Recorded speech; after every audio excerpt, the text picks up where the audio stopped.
back. Our next conversation is all about the BPBL and the upcoming championship match that's going to be taking place here in Belize City. Joining us in studio this morning is my good friend Terry Gordon, no stranger to the world of sports and the BPBL. Good morning, my brother. Please mention it better than me. He said Terry G on the MIC. Thank you very much. You're welcome. I could have said TG, I could have said Terry Genius. I went with your full government. Good morning, full my government brother. name. Yeah, good morning. And then there were only two. Yes. We're talking about the grand finale now for the BPBL. Yes. This is the first season of the BPBL, and it's been quite a season, I must say, right? This season started out with 7 teams, right? And I'll quickly make mention of them. Lessons in Ports Mayan Division had the Belize City Thunderbolts, Bemapan, Capital City Kings, and the Kaya Western Ballers. Now from the other divisions, Sancas Tucan, we had Easy Investments, Griga Dream Ballers, San Pedro Tiger Sharks, the Punta Gorda Panthers, and Corozal Cerros Sons. And now we're down to the finals. The good thing about it is that these two cups, we have 2 cup champions now vying for the big cup, which is the BPBL Jaguar Cup, right? And these teams actually went down to the wire to find out who would represent both of these cups. For example, it was an all-out war between Dream Ballers and San Pedro Tiger Sharks, all right? But at the end of the day, Tiger Sharks prevailed.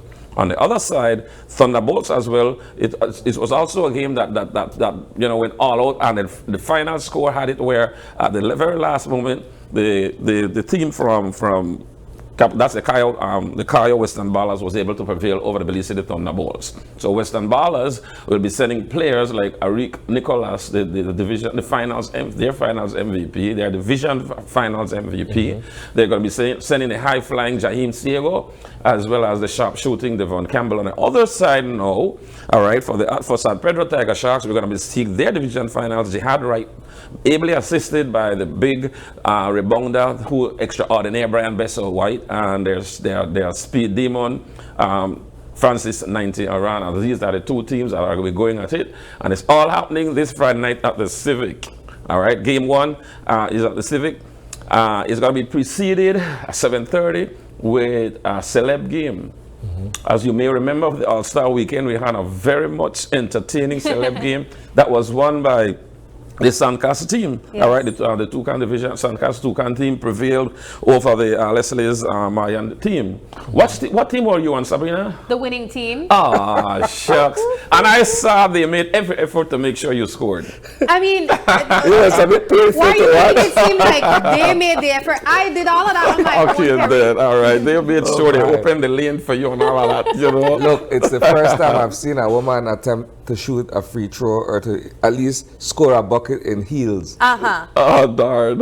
And they gave you several attempts. It's not, you're worrying about the wrong thing. The fact is, I made the score. Yeah, so that's right. So it's going to be preceded. And then at the half, we're going to have the PUE kids from the PUE division who are also going to be entertaining us at the half. So game 1 is Friday night, 9 o'clock. All right. Then Saturday, game 2, 9 o'clock. If necessary, a game 3 will be the following Sunday, October 5, 5 in the evening, if necessary. Tiger Sharks so far has been, I think they're undefeated on all throughout. Yeah. Kudos to Rico Black and his team. Yeah, he always knows how to put a team together. He's always there. Yeah. When it matters most. Well, talk to us tell us, Terry, what this season has been like. I think it's been the first season so far for the BPBL. Yes, 5 months. There were teething problems as would be anticipated, but at the end of the day, you know, we saw fans coming out in mass droves, especially towards the end of the season, and that's the good thing about it. That shows that this season, this league is alive and kicking, and it has only one way to go, but up. Yeah. All right. So it really appealed to spectators, but I think even more interestingly was the way that players benefited as well. This was an opportunity for them with 5 months to showcase their skills. And not only that, it was something for the locals because, as you know, the majority of the team was made up of locals. You could only use one international and a Belize American, and you have to also include U21 as well to, you know. So that's an excellent point. This league really shown more interest in locals this time around, where we would see that in other instances imports would get more precedent. Persons would want to have specific persons from outside the country come on the team. This time around, that was very controlled. Yeah. Where I believe there was only one spot for an import. Yes. Yes, that's right. And I was just corrected there that Tiger Sharks did lose a game. It was an overtime to Western Ballers. Yeah. All right. Yeah, I remember that in our Sports Monday coverage. So they did overtime. That is to tell you how good the Tiger Sharks is, and also how good Western Ballers. Yeah. No, they say cream always rise to the top. These are the two teams in the finals. Yeah. So you could know it's like I would imagine Rico is going to say vengeance is mine. We're going to find out for sure. So before we had this conversation on air, there was a question that was asked, and I'll ask the question still because perhaps it's what's on the minds of most of our viewers at this point. Yes.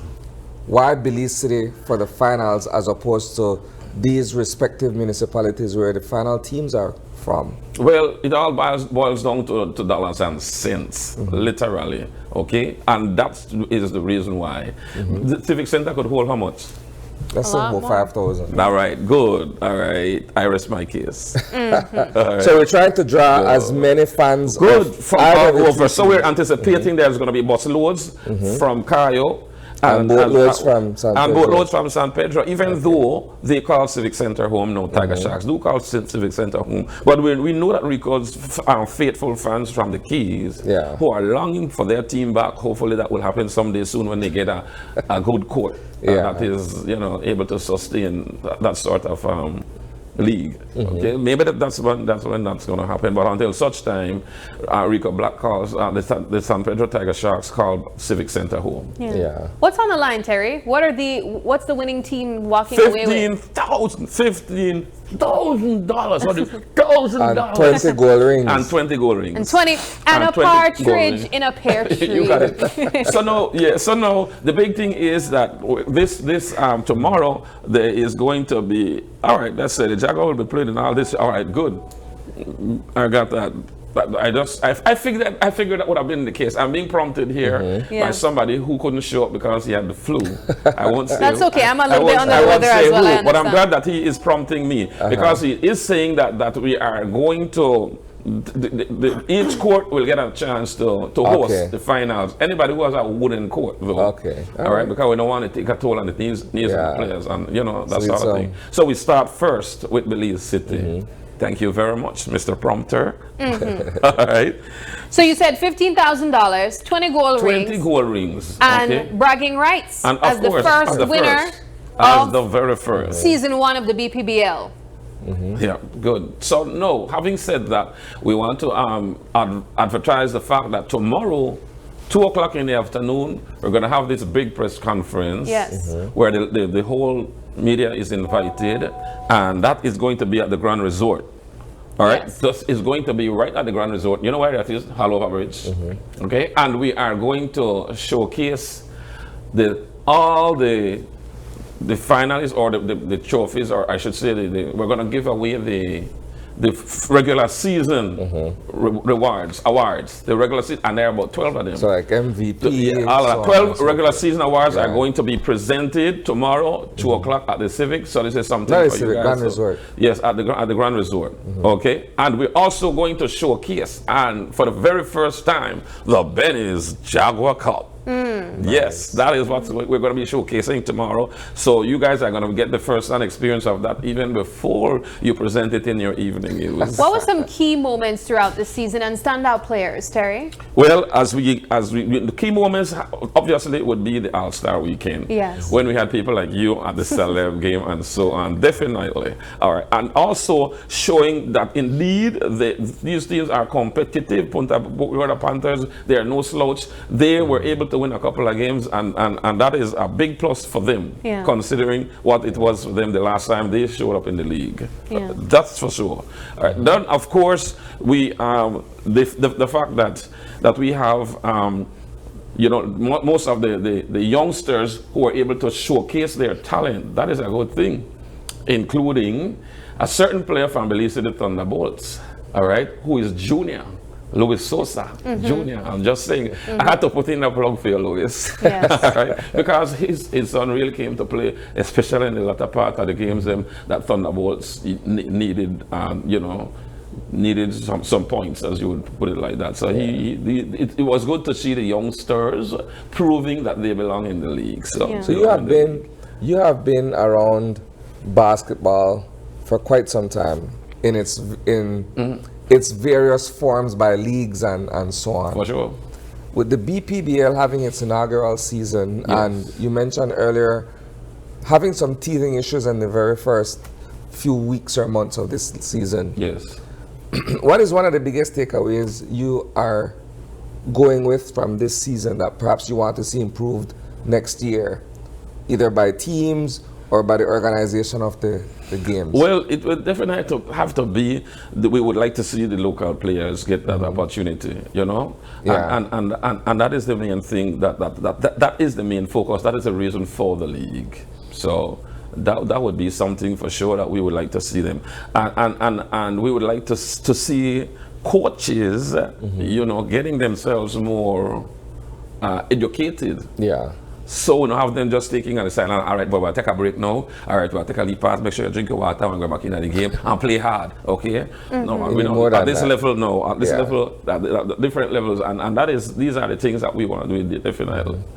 In terms of the organization though, so now there's a commission, right? Yes. And the commission ensures that everything goes according to the rules and the regulations of the sport and what have you. Yes. Are you satisfied as someone who's invested in basketball that this particular commission is doing everything it can to ensure that things run smoothly in the league? The good thing about this commission is that it has two people who has the best interest of the sport at heart. So much so that they were unselfish enough to decide that we ain't gonna put no team this year. I'm talking about the Hurricanes management, senior management. Yeah. So they decided that this year we will do it all for the betterment of the sport. I'm talking about the doctors, Dr. Gilbert Gordon, and of course Paul Flowers. These are the two head honchos that have made this happen. So, and like I said, that is a selfless act to do, considering, I guess, the entire win, right?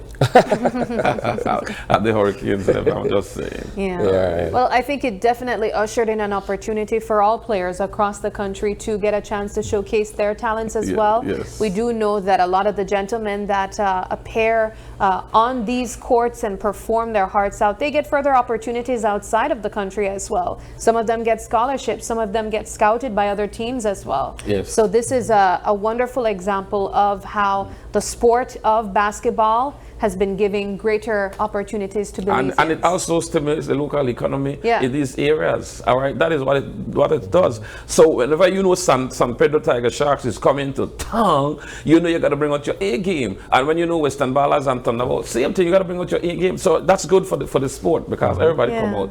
The ladies come out and that means the hairstylists, they get a little money, and the barbers and you know that sort of thing. And the vendors the boutiques and and the vendors. So it does stimulate the local economy. Okay. All right. Well, remind us again of the dates for the finals. The games are going to be Friday and Saturday, starting with Friday night. We know the celeb game is 7:30, right? Tip-off time is 9 o'clock. Good. And that is how we're going to be doing it. If you want to get your tickets, you can get it through the Quick Pass app. I know that, let me see ticket prices. Ticket prices are $50 VIP courtside. VIPs pay $30. And then general is 10, high schoolers pay 5, kids 12 and under free, gratis. Okay, that is what ticket's gonna be. As we mentioned, it's a 3-game series, best of 3. So who wins the first 2? So it could finish Saturday night, or it could go on to the third game, the decisive game the following Sunday, October 5 to be exact. So you make sure that you're there for every game. You don't want to say, well, man, you know, you don't want to miss this. This is as big as it gets, folks. This is Belizean basketball at its best. And this is your way. People have been clamoring in the past about, we want to see our local talents. Well, put your money where your mouth is. Yeah. Show up for these games at the Civic. All right. Do you have any sponsors you'd like to say thank you to? Too much to mention. All right. Well, Terry, always a pleasure having you here. For sure. And we wish you all the best.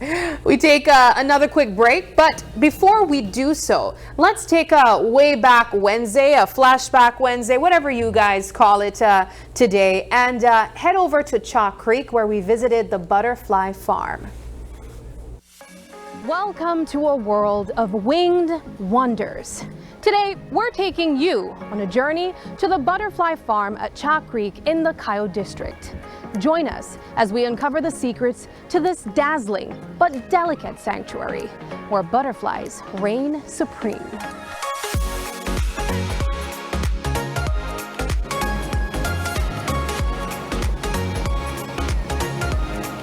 So what made you guys decide to have a butterfly farm? So it all started up with a gentleman by the name of Mr. Charles Wright, who was a soil specialist in Belize. Okay. And he actually brought some blue morpho chrysalises from Toledo and brought them over to Chalk Creek. And as any naturalist, he was intrigued by the life cycle and wanted to learn more about the flora and fauna around him. Mm-hmm.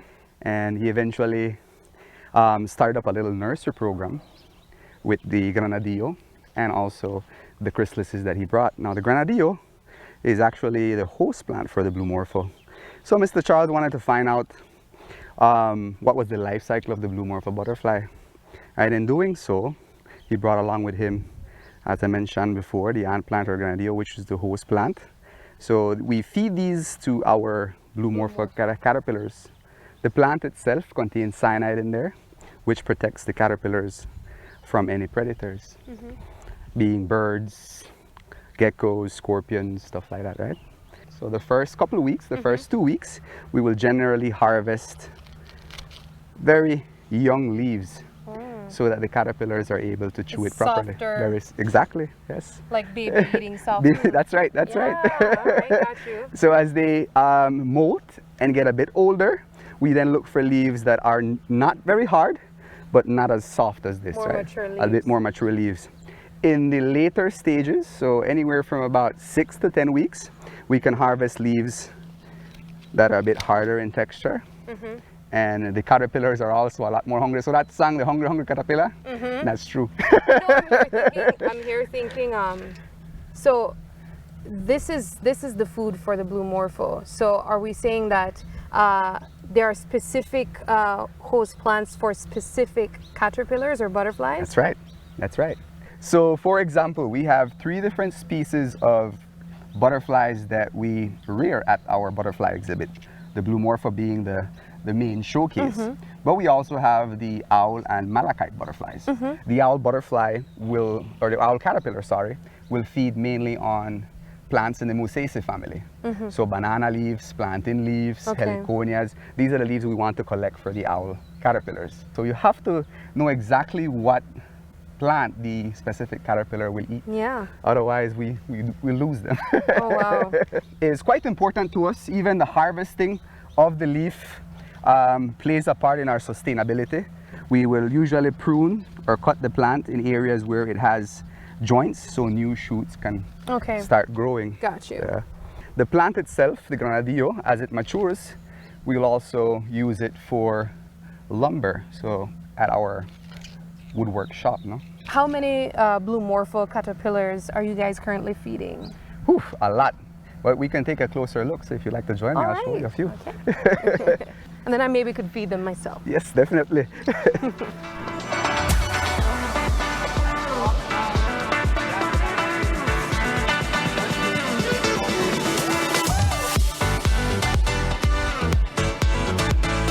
So where are we? So Sabrina, here we are at our little caterpillar nursery. We already harvested a couple of leaves to feed our blue morpho caterpillars. So I'd like to show you how healthy these little guys are. Okay. As I mentioned earlier, there is a lot. So these little ones right here are at the very early stage. They're just a couple days old. Yes. So one... You even have some on the bottles. On the bottles itself. So you can notice we put a little bit of water in there to keep the leaves nice and moist. Yes, yes. So that they're able to feed off these leaves as best as they can. Little tiny ones like these. They're so tiny. Yeah.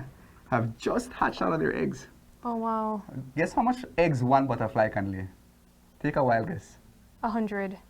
Oh, you're good. That's a good guess. It's good? Yeah? Think about 150. Oh, okay. That was a wild guess, by the way. That was like... Yeah, so you have the leaves for the very small caterpillars. As I mentioned, the softer the texture is, it's easier for the very baby caterpillars to eat them, no? So I showed you the very tiny caterpillars. Now here, they're already getting a bit more mature. If you notice, the leaves are a bit larger. We don't touch the caterpillars. You got to be very careful not to touch them. Okay, what would happen if you touched them? Remember earlier at the Granadillo farm, I mentioned that this leaf contains a poison.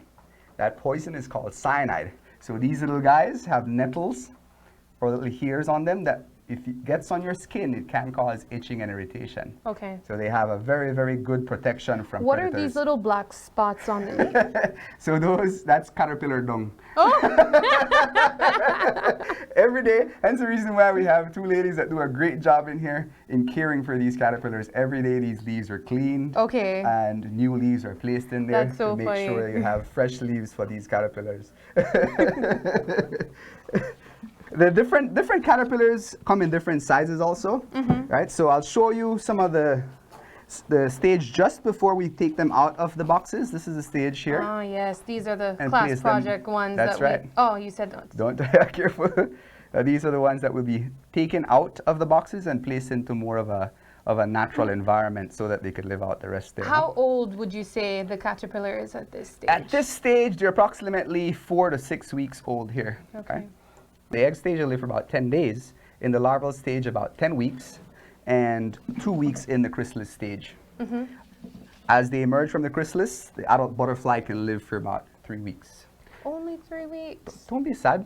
They party hard for those 3 weeks, believe Okay, me. got it. All right. They made it worth it. That's right. They do their best. So, as I mentioned, different species of caterpillars, or Yes. different species of butterflies, sorry, the caterpillar size will vary. So this guy right here is a caterpillar for an owl butterfly. Okay. Right, so this, Big already. that's right. This one now, unlike the blue morpho, relies mostly on camouflage. Right, so I could see that. as the leaves of the heliconia or plantain leaves starts to dry, they become brown, just like this caterpillar. So they'll hide inside those brown leaves for the day, and at night they come and feed off the fresh green leaves of the plant. Right? In this case, they don't have to worry. These guys are in a controlled environment, so they eat They're all day protected. long. Yeah.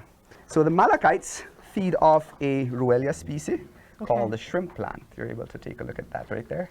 So we harvest these leaves every day. Whoa! You know, everybody has that friend who plays tough and cries for the sad movies. Yeah. This is that guy. That looks scary. It looks like a centipede. It looks scary, but they're not. So they develop these bright colors to protect themselves from predators also. But they're not poisonous. Come on, go for it. No! So these little ones are very vigorous eaters. I think of the 3 different caterpillars, these are the this is the species that wins. Oh, no! Biani! That's good luck. Oh, you see, Bobby had 5 minutes, and she got she got some boop. Biani's the lucky one. Since the blue morpho is the first species that we actually introduce in our exhibit, it's the one that we focus mainly on. So this shows the entire life cycle of the blue morpho.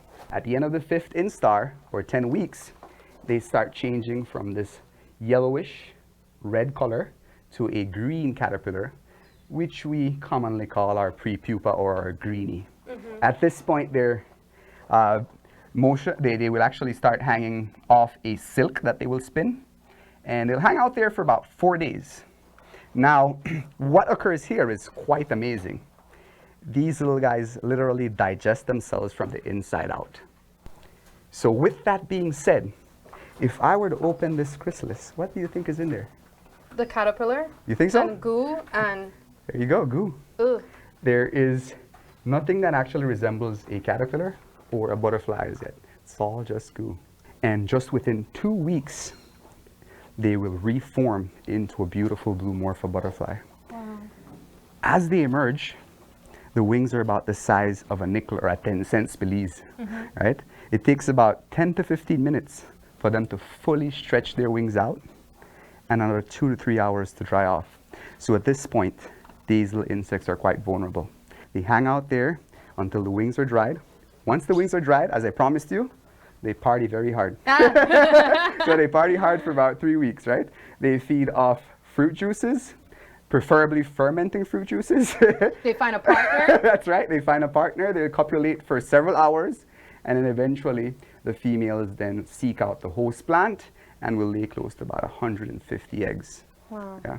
A fulfilled life. A fulfilled life, there you go. So this is our little enclosure right here. It's a great place for our guests to visit. As they're staying with us, they can come and entertain themselves with butterflies. But we're also open to people who want to visit from outside. We host school groups here. The kids really love it. Their faces light up as they come into this enclosure, man. It's just a wish upon a wing program. Here you go. Go ahead. Okay. Right, and we'll do it next to our photo mural here, where many of our guests. We have one last one in One here. last one here. Make that wish, Sabrina. Come on. Oh, he doesn't want to leave you.